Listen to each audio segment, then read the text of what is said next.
இருக்கு ஆனா இல்லை. காற்று வெளியிட படம் பார்த்துருக்கீங்களா? அதில் வர மாதிரி ஒன்று ராணி மாதிரி நடத்துகிறேன், இல்லை கீழே போட்டு மிதிக்கிறேன், என்னால் ஒன்று புரிஞ்சிக்கவே முடியல அப்படின்னு தோண வைக்கும் நபர் உங்கள் பார்ட்னர், பேரண்ட், ஃப்ரெண்ட்ஸ், ஏன் நீங்களா கூட இருக்கலாம். அவாய்டண்ட் மாதிரி எப்பயும் தள்ளி போக முயற்சிக்க மாட்டாங்க. அதே ஆன்ஷியஸ் மாதிரி எப்பயும் கூடவே இருக்கணும்னு நினைக்க மாட்டாங்க. அதுக்கு பதிலாக இன்கன்சிஸ்டண்டாக, அன்பிரடிக்டபிளாக அவங்களுக்கு தோணும்போ நல்லா பேசுவாங்க, இல்லாட்டி விலகி போயிடுவாங்க. இவங்களுக்கு நம்ம மேலே லவ் இருக்கு, ஆனால் இல்லாத மாதிரியும் இருக்கே. இவங்க கூட இருக்கும்போது ஒரு புஷ் அண்ட் புல் ரிலேஷன்ஷிப் இருக்கிற மாதிரி இருக்கு அப்படின்னு நமக்கு தோணுங்க. இப்படி இருக்கும் பீப்புளோட அட்டாச்மெண்ட் ஸ்டைல் என்ன, ஏன் அப்படி அவங்க நடந்துக்கிறாங்க தெரிஞ்சுக்கலாமா? அதுக்கு முன்னாடி வணக்கம், நீங்கள் கேட்டுட்டு இருக்கிறது திஸ் லைஃப் டிக்கெட் பாட்காஸ்ட். நான் உங்கள் விவி. இன்னைக்கு நம்ம பார்க்க போகிற டாபிக் டிஸ்ஆர்கனைஸ்ட் அட்டாச்மெண்ட் ஸ்டைல். டிஸ்ஆர்கனைஸ்ட்னு சொல்ல வேண்டாமே அப்படின்னு நினச்சா அதை ஃபியர்ஃபுல் அவாய்டண்ட் ஆர் ஆன்ஷியஸ் அவாய்டண்ட் அட்டாச்மெண்ட் ஸ்டைல்னு சொல்லலாம். ஆன்ஷியஸ் பார்த்தோம், அவாய்டண்ட் பற்றியும் பார்த்தோம். அதன் ஆன்ஷியஸ் அவாய்டண்ட் கடவுள் பாதி மிருகம் பாதி மாதிரி. நெருங்கி வந்தால் விலகி போவோம், விலகி வந்தால் நெருங்கி வருவோம். அவங்க ஏன் இப்படி நடந்துக்கிறாங்கன்னு அவங்களுக்கே தெரியாது, அவங்க லவ்ட் ஒன்ஸ்க்கு சுத்தமாக புரியாது. இது ஒரு ரேரான மோஸ்ட் எக்ஸ்ட்ரீம் இன்செக்யூர் அட்டாச்மெண்ட் ஸ்டைலுங்க. ஃபர்ஸ்ட், எப்படி கேட்டகரைஸ் பண்ணலாம், என்ன மாதிரி சைன்ஸ் இருக்குது தெரிஞ்சுக்கலாமா? ஒன்று, இன்டிமேட்டான ரிலேஷன்ஷிப் வேணும்னு எதிர்பார்ப்பாங்க. தன் பார்ட்னர் கூட நிறைய டைம் ஸ்பெண்ட் பண்ணணும், அவங்களுக்கு நிறைய அன்பு கொடுக்கணும்ல நினைப்பாங்க. ஆனால் அவங்களே அந்த மாதிரியான ரிலேஷன்ஷிப்குள்ளே போனால் இண்டிபெண்டன்ஸ் போயிடும். எப்போ அவங்க மேலே ஆர் அவங்க நம்ம மேலே டிபெண்ட்டாக இருக்க சான்ஸ் இருக்குது. ஆர் அந்த ரிலேஷன்ஷிப் ஒர்க் அவுட் ஆகாது. ரொம்ப க்ளோஸ் ஆனால் தன்னை விட்டு போயிடுவாங்க. ட்ரஸ்ட் பிரேக் ஆகும், சீட் பண்ண சான்ஸ் இருக்குது. இவங்களுக்கு நான் சூட்டபிளான பர்சன் இல்லை அப்படின்னு அவங்களே நினச்சிக்கிட்டு அந்த ரிலேஷன்ஷிப்பில் நுழையவே பயப்படுவாங்க.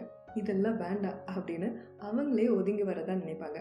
ஸோ இந்த எதிர்மறையான எண்ணங்கள் இருக்கு இல்லையா, அதுதான் இவங்களை ஆன்ஷியஸ் அட்டாச்மெண்ட் அண்ட் அவாய்டண்ட் அட்டாச்மெண்ட் பீப்புள்லேருந்து வேறுபடுத்தி காட்டுது. 2, தன்னோட உண்மையான ஃபீலிங்ஸ், எமோஷன்ஸை வெளிப்படுத்த ரொம்பவே யோசிப்பாங்க. எனக்கு இது பிடிக்கல, நான் இது கிடையாது, எனக்கு இந்த மாதிரியான இன்சிடென்ட் சைல்ட்ஹுட்டில் நடந்துச்சு, அதனால தான் நான் இப்படி இருக்கேன், இல்லை அதனால தான் இதை பற்றி நான் பயப்படுறேன் அப்படின்னு எக்ஸ்பிரஸ் பண்ணவே யோசிப்பாங்க. பிகாஸ் எங்கள் உண்மைகள் தெரிஞ்சா தன் பார்ட்னர், சே நீ இப்படிப்பட்டவங்களா, ஆர் நீ உண்மையாக இதை தான் ஃபீல் பண்ணியா அப்படின்னு நினச்சிட்டு தன்னை விட்டு போயிடுவாங்களோ, தன்னை சீட் பண்ணிடுவாங்களோன்னு பயப்படுவாங்க. 3, அதனாலேயே அந்த ரிலேஷன்ஷிப்பில் எப்பயும் ஒரு பதட்டம் இருந்துகிட்டே இருக்கும். அந்த பதட்டம் தான் சில நேரங்களில் ஐயோ எதுக்குப்பா இந்த ஆன்சைட்டி, பெயின், ஹர்ட் எல்லாம், பேசாமல் அழகே இருப்போம் அப்படின்னு அவாய்டண்ட் ஆகவும், இன்னொரு டைம் அதே பதட்டம் தான் ஐயோ இந்த ரிலேஷன்ஷிப் நம்ம ஏங்குனது, எனக்கு ரொம்ப பிடிச்ச பர்சன், பிடிச்ச லைஃப், அதை எப்பயும் நான் விட்டு கொடுக்க மாட்டேன். அவங்கக்கிட்ட bad habits or characters or red flags எவ்வளோ இருந்தாலும் அதை எல்லாமே ஓவர்லுக் பண்ணி அந்த ரிலேஷன்ஷிப் பிரேக் ஆகாமல் இருக்க நான் எந்த எக்ஸ்டென்ட் வேணாலும் போவேன்னு ஆன்ஷியஸ் அட்டாச்மெண்ட் ஸ்டைலையும் வெளிப்படுத்துவாங்க. 4, அவங்களால அவங்க ஏன் இப்படி நடந்துக்கிறாங்கன்னு அவங்களுக்கே புரியாது. அதனாலேயே அவங்க எமோஷன்ஸை ரெகுலேட் பண்ண கஷ்டப்படுவாங்க. அவங்களுக்கு மற்றவங்க மேலேயும் ட்ரஸ்ட் இல்லை, அவங்க மேலே அவங்களுக்கே ட்ரஸ்ட் இல்லை. Insecure view of self and other. 5, அவங்களே பவுண்டரிஸ் செட் பண்ணிடுவாங்க, அப்புறம் அவங்களே அதை மெயின்டைன் பண்ணாமல் பவுண்டரிஸை க்ராஸ் பண்ணிடுவாங்க. ப்ராமிஸ்லாம் அவங்களால அவ்வளோ சீக்கிரத்தில் மெயின்டைன் பண்ணவே முடியாதுங்க. எக்ஸாம்பிளுக்கு, தனிப்பட்ட முறையில் எனக்கு சில கேரக்டர்ஸ் ஆன்ஷியஸ் அவாய்டண்ட்டோட சாயல் வந்த மாதிரி தோணுச்சு. டைரக்டாக இல்லாட்டியும் அந்த படத்தில் வர ஹீரோ ஹீரோயினுக்கு உள்ள அந்த ரிலேஷன்ஷிப் டைனமிக்ஸ் காம்ப்ளெக்சிட்டிஸ் இருக்கு இல்லையா, அதை பார்த்து எனக்கு தோணுச்சுங்க இவங்களுக்கு ஆன்ஷியஸ் அவாய்டண்ட் அட்டாச்மெண்ட் ஸ்டைல் இருக்கும்னு. உங்களுக்கு என்ன தோணுச்சுன்னு சொல்லுங்கள். 1, த்ரிஷா ஃப்ரம் விண்ணை தாண்டி வருவாயா, ஜெஸியோட கேரக்டர். 2, கார்த்தி ஃப்ரம் காற்று வெளியிடை, வருண் கேரக்டர். தன் பார்ட்னர் கூட இருக்கும் இன்டிமெசி ஒரு ஆசிலேஷன்லேயே இருக்கும். அஃபெக்ஷனேட்டாக, லவ்விங்காக இருக்கும், அதே நேரம் கண்ட்ரோலிங்காக அடுத்தவங்களோட ஏன் அவங்களோட உண்மையான இமோஷன்ஸ் அண்ட் ஃபீலிங்ஸை அவங்க டிஸ்மிஸ் பண்ணுற மாதிரி இருக்கும். ஃப்ளக்சுவேட்டிங்கான பிஹேவியர்ஸ்ன்னு சொல்லலாம். நம்ம சேர்ந்து இருக்கலாம் கார்த்திக், நம்ம நிறைய டைம் ஸ்பெண்ட் பண்ணலாம் லீலான்னு சொல்லுவாங்க. அப்புறம் ஃபியர் ஆஃப் இன்டிமெசி, கமிட்மெண்ட், அவங்க பார்ட்னர் கூட அந்த ரிலேஷன்ஷிப் க்ளோஸ் ஆகும்போது டக்குன்னு விலகி போயிடுவாங்க. இது சரிப்பட்டு வராதுன்னு சொல்கிறது, கமிட்மெண்ட் வேண்டாம்னு சொல்லிடுறது. அப்புறம் இமோஷ்னல் அவுட்பர்ஸ்ட். தான் வல்னரபிளாக, வீக்காக ஆர் யாரோ நம்மளை த்ரெட்டன் பண்ணுற மாதிரி இருக்குன்னு அவங்க நினைக்கும் போது, நம்ம ஒன்று நினச்சோம் ஆனால் அது அப்படி நடக்கலைன்னு அவங்க உணரும் போது சட்டுன்னு கோவப்படுறது, கோச்சிட்டு போயிடுறது. ஃபர்ஸ்ட் ஆஃப் ஆல் அந்த கேரக்டர்ஸ்க்கு அவங்களுக்கு என்ன வேணும், அவங்க என்ன நினைக்கிறாங்க, என்ன எதிர்பார்க்குறாங்கன்ற தெளிவு இல்லை. அந்த இன்டர்னல் கான்ஃப்ளிக்ட் இருக்கு இல்லையா, அந்த ஸ்ட்ரெஸ், அந்த விஷயம்தான் disorganised R anxious avoidant attachment ஸ்டைலை ட்ரிகர் பண்ணுது. சரி, இப்படி அவங்க இருக்கிறதுக்கு காரணம் என்ன? அதுக்கு சைல்ட்ஹுட்குள்ளே போகலாம். சில தியரிஸில் என்ன சொல்கிறாங்கன்னா, ஒரு பிஞ்சு குழந்தை ஆர் வளரும் குழந்தைங்க ஆப்வியஸாக ப்ரைமரி கேர்கிவர்ஸை டிபெண்ட் பண்ணி தான் இருக்காங்க. தனக்கு ஏதோ ஒரு விஷயம் வேணும், ஏதோ அன்கம்ஃபர்டபுளாக இருக்குது அப்படின்றத அழுகையின் மூலமாக, சிரிப்பின் மூலமாக, பாடி லாங்குவேஜ் மூலமாக தான் கம்யூனிகேட் பண்ணும். அப்போது கொஞ்ச நேரம் சரி சரி அழாத தங்கம் அப்படின்னு கம்ஃபர்ட் பண்ணிட்டு நிதானம் போனதுக்கப்புறம், எஸ் சனியனே ஏன் அழற, இதை வச்சுட்டு என்ன பண்ணுறதுனே தெரியலையே, ஷூ ஷூ அழுகையை நிறுத்து, அட்டிக்க போற அப்படின்னு பயமுறுத்துறது. அப்புறம் அழுதா அழுகட்டும் அப்படின்னு கண்டுக்காம விட்டுடுறது, நெக்லெக்ட் பண்ணிடுறது. இல்லாட்டி குழந்தை பயத்துலையோ ஆர் அழுதுட்டோ இருக்கும்போது அதை பார்த்து கிண்டல் பண்ணுறது, சிரிக்கிறது. இதெல்லாமே அந்த குழந்தையோட மனசில் எப்படி பதிவாகும்னா, தனக்கு ஏதோ ஒரு விஷயம் வேணும் ஆர் சொல்லணும், நான் இந்த ப்ரைமரி கேர்கிவர் கிட்ட போகலாமா, இந்த பர்சன் சேஃப் அண்ட் ட்ரஸ்ட் வர்த்தியானு சிந்திக்கும். அவங்க கிட்ட அப்ரோச் பண்ணவே பயப்படும். ஏன்னா இதுக்கு முன்னாடி கொடுத்த ரியாக்ஷன்ஸ் அப்படி. பயம் இருக்கும் அதே நேரத்தில் வேற யாரும் டிபெண்ட் பண்ண இல்லாதப்போ அந்த ப்ரைமரி கேர்கிவரோட அஃபெக்ஷன் அண்ட் கேரையும் இயங்கும். ப்ரைமரி கேர்கிவர் ஒரு நேரத்தில் நல்லா பேசுவாங்க, அப்புறம் யாருன்னே தெரியாத மாதிரி விலகி போயிடுவாங்க, பேச மாட்டாங்க, சைலண்ட் ட்ரீட்மெண்ட் கொடுப்பாங்க.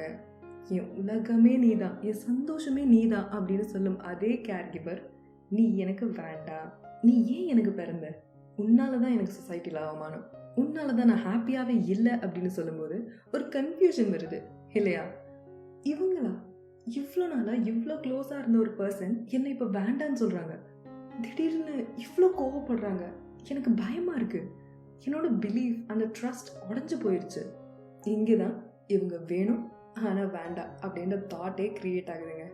க்ளோஸ்னஸ் வேணும் ஆனால் ரொம்ப க்ளோஸாக இருக்க வேண்டாம், ரிலேஷன்ஷிப் வேணும் ஆனால் கமிட்மெண்ட் வேண்டாம், வல்னரபிளாக இருக்கலாம் ஆனால் என் வல்னரபிலிட்டி த்ரெட்டன் ஆகிற மாதிரி நடந்தா நீ காலி, என் கோவம், என் கண்ட்ரோலிங் பிஹேவியர் உன்னை அப்படியே ஷட் டவுன் பண்ணிடும், இல்லாட்டி நான் அப்படியே அவாய்ட் பண்ணிட்டு போயிடுவேன். இப்படி இருக்கிறது தாங்க ஒரு கன்ஃபியூஸ்டு ஸ்டேட். இந்த கன்ஃபியூஸ்டு ஸ்டேட்லேயே வளர்ந்த ஒரு குழந்தைக்கு யார் கூட ஒரு ரிலேஷன்ஷிப் பாண்ட் க்ரியேட் பண்ணாலும் இவங்க எனக்கு வேணும் ஆனால் வேண்டாம் அப்படின்ற மாதிரி தான் இருக்கும். இப்படி தான் fearful avoidant or anxious avoidant attachment உருவாகுது. ரீசர்ச்சில் என்வைரன்மெண்டல் ஃபேக்டர்ஸையும் குறிப்பிட்றாங்க. அதாவது சிங்கிள் பேரண்ட் ஹோம்ஸ், அந்த பேரண்ட் ஒரு கேர்கிவருக்கு இருக்கும் அந்த ரெஸ்பான்சிபிலிட்டி இருக்கு இல்லையா, அந்த ப்ரெஷர், அது சைல்டோட நீட்ஸ் ப்ரியாரிட்டியாக இருந்தாலும் அதே நேரத்தில் என்னால் இதுக்கு மேலே உன்னோட நீட்ஸை சாட்டிஸ்ஃபை பண்ண முடியாது அப்படின்றப்போ அந்த இன்செக்யூரிட்டி ஆர் அந்த இன்னெபிலிட்டி கோவமாகவும் அழுகையாகவும் சில டைம் எக்ஸ்ட்ரீம் ஸ்டேஜஸில் வயலன்ஸாகவும் வெளிப்படும். இதே விஷயங்களை லோ இன்கம் கம்யூனிட்டி அண்ட் மால் நியூட்ரிஷனில் வளர்ந்த குழந்தைங்க வயலன்ஸ் ஆர் அபியூஸ் விட்னஸ் பண்ணவங்க கிட்ட டிஸ்ஆர்கனைஸ் அட்டாச்மெண்ட் ஸ்டைல் வர இன்னும் சில காரணமாக இருக்கும்னு சொல்கிறாங்க. ஸோ இவங்களோட ஸ்கோர் பார்க்கலாமா? இன்டிமெசி எதிர்பார்ப்பாங்க, அதே நேரத்தில் இண்டிபெண்டன்ஸ்க்கும் இயங்குவாங்க. இது எதையுமே அவங்க பார்ட்னர்கிட்ட கம்யூனிகேட் பண்ண மாட்டாங்க. So intimacy 90%, independence 90%, communication 10%. இந்த இன்டிமெசியும் இண்டிபெண்டன்ஸும் ஒரே அளவு இருக்கிறதுனால தான் கான்ஃப்ளிக்ட் ஆகுது. அதுதான் ஆன்ஷியஸ் அவாய்டன்ட் அப்படின்னு சொல்கிறாங்க. இப்போ என்ன பண்ணலாம்? எப்படி இந்த disorganised R anxious avoidant attachment ஸ்டைல்லேருந்து செக்யூருக்கு மாறலாம்? First, acknowledge. நான் இப்படி தான் கார்த்திக், எனக்கு என்ன வேணும்னு எனக்கே தெரியாது அப்படின்னு சொல்கிற மாதிரி உங்களுக்கோ உங்கள் லவ் ஒன்ஸ்க்கோ ஆன்ஷியஸ் அவாய்டன்ட் அட்டாச்மெண்ட் ஸ்டைல் இருந்தால் அதை அவங்க ஃபர்ஸ்ட் அக்செப்ட் பண்ணணும். ஆமாம், எனக்கு இது இருக்குது, இப்படி இருக்கிறதால தான் நான் இப்படி சில டெசிஷன்ஸில் கன்ஃபியூஸ் ஆகிறேன், வல்னரபிளாக இருக்கணும்னு எதிர்பார்க்குறேன் ஆனால் இருக்க முடியல, ஏன்னா க்ளோஸ்னஸ் ஆர் வல்னரபிலிட்டி ரிஜெக்ஷனில் முடிஞ்சிருமோன்னு பயப்படுறேன், ரொம்ப நம்பின ஒரு பர்சன் ட்ரஸ்ட் பிரேக் பண்ணிடுவாங்களோ அப்படின்ற பயத்துலேயே நானே அந்த ட்ரஸ்ட்டை பிரேக் பண்ணிடுறேன், அவங்க என்னை ரிஜெக்ட் பண்ணுறதுக்கு முன்னாடி நானே அவங்கள ரிஜெக்ட் பண்ணி ரிலேஷன்ஷிப்பை பிரேக் பண்ணிடுறேன்.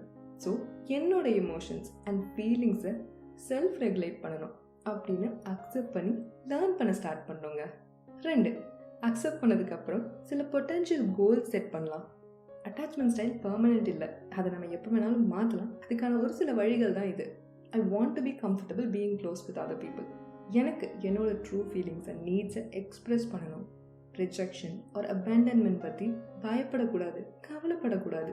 என்னோட பார்ட்னர் கூட நான் அஃபெக்ஷனேட்டாக கேரிங்காக இருக்கணும் அப்படின்ற கோல்ஸை செட் பண்ணணும். இந்த மாதிரியான கோல்ஸை அச்சீவ் பண்ண தெரப்பி அண்ட் ப்ரொஃபஷனல் கைடன்ஸ் ரொம்பவே ஹெல்ப் பண்ணுங்க. ஸோ அதை சூஸ் பண்ணுங்கள். 3, முக்கியமானது, செக்யூரான அட்டாச்மெண்ட் ஸ்டைல் உள்ள பீப்புள், சப்போர்ட்டிவான நர்ச்சரிங் பீப்புள் உங்களுக்கு ஒரு பாசிட்டிவ் பர்ஸ்பெக்டிவாக கொடுப்பாங்க. ஸோ ஹெல்தியான friendships, family, romantic partnership offer பண்ணுறவங்க கிட்ட உங்களுக்கு பயம் இருக்காது. சேஃப் அண்ட் செக்யூராக ஃபீல் பண்ணுவீங்க. அப்படி ஒரு என்வாயன்மெண்ட்குள்ளே நீங்கள் போகும்போது, அதுக்குள்ளேயே நீங்கள் டைம் ஸ்பெண்ட் பண்ணும்போது நீங்களும் கொஞ்சம் கொஞ்சமாக செக்யூர் அட்டாச்மெண்ட் ஸ்டைலை அடாப்ட் பண்ண ஆரம்பிச்சிடுவீங்க. You and your loved ones deserve to experience secure and fulfilling relationships. அதனால தான் இந்த ப்ராசஸில் கமிட்மெண்ட் ரொம்ப அவசியம். டிஸ்ஆர்கனைஸ்ட்லேருந்து செக்யூர்டான அட்டாச்மெண்ட் ஸ்டைலை நீங்கள் அடாப்ட் பண்ணுறதுக்கு ரொம்ப நாள் கூட ஆகலாம். But in the end it will all be worth மச்சி. இது வரைக்கும் இந்த சீரீஸில் நம்ம 3 அட்டாச்மெண்ட் ஸ்டைல்ஸ் பற்றி பார்த்தோம். 3மே இன்செக்யூரானது. இன்செக்யூர்லேருந்து செக்யூராக எப்படி மாறலாம்னு பார்த்தோம். அப்போது கம்ப்ளீட்டான செக்யூர் அட்டாச்மெண்ட் ஸ்டைல் அது உள்ளவங்க எப்படி இருப்பாங்க, அதை நம்ம அடுத்த எபிசோடில் பார்க்கலாம். அதுவரை டேக் கேர், பாய்.